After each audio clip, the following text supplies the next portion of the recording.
1976 की गर्मियों में दुनिया एक ऐसे संकट से हिल गई जिसने अंतर्राष्ट्रीय राजनीति, आतंकवाद और सैन्य साहस तीनों को एक साथ सामने ला दिया।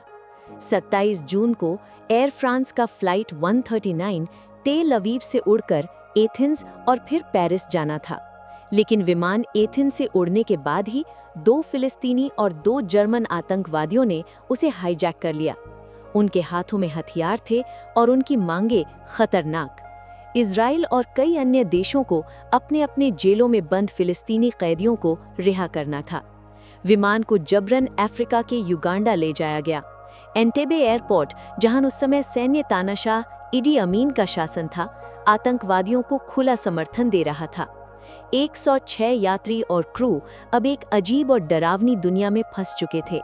आतंकवादियों ने यहूदी यात्रियों को बाकी से अलग कर दिया। बाकी दुनिया ये देखकर स्तब्ध रह गई। इस बीच इजराइल में हर मिनट तनाव बढ़ रहा था। सरकार के सामने मुश्किल फैसला था, बातचीत करें या एक असंभव लगने वाला सैन्य रेस्क्यू ऑपरेशन। हाईजैकर्स के पास समय था, हथियार थे और एक हवाई अड्डे पर पूरी तरह उनका कब्जा था। दुनिया के कई विशेषज्ञों ने कहा था कि ये रेस्क्यू लगभग नामुमकिन है, लेकिन इजरायली कमांडरों ने एक प्लान बनाया जो किसी फिल्म जैसा लगता था।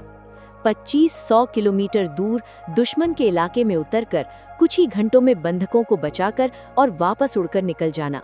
इतना लंबा सैन्य ऑपरेशन पहले कभी किसी देश ने नहीं किया था। 3 जुलाई की रात 4 हर्क्यूलीज C-130 विमान अंधेरे आसमान में उड़ने लगे।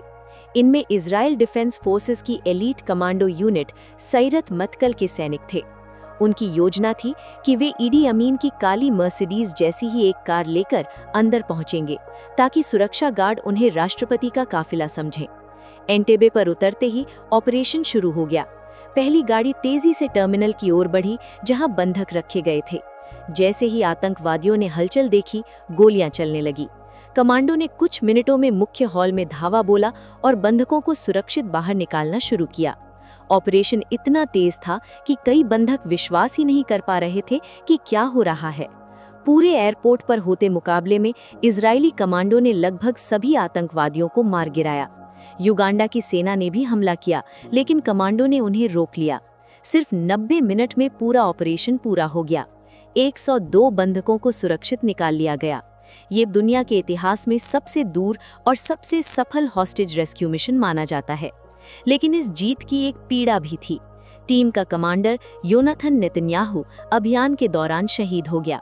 बाद में उसका नाम इजराइल की हिम्मत और नेतृत्व का प्रतीक बन गया। ऑपरेशन एंटेबे आज भी ये दिखाता है कि चाहे दूरी कितनी भी हो, हालात कितने भी मुश्किल हों, अगर योजना, साहस और संकल्प मजबूत हो तो नामुमकिन भी मुमकिन बन सकता है। इसे आधुनिक इतिहास की सबसे साहसी रेस्क्यू कहानी माना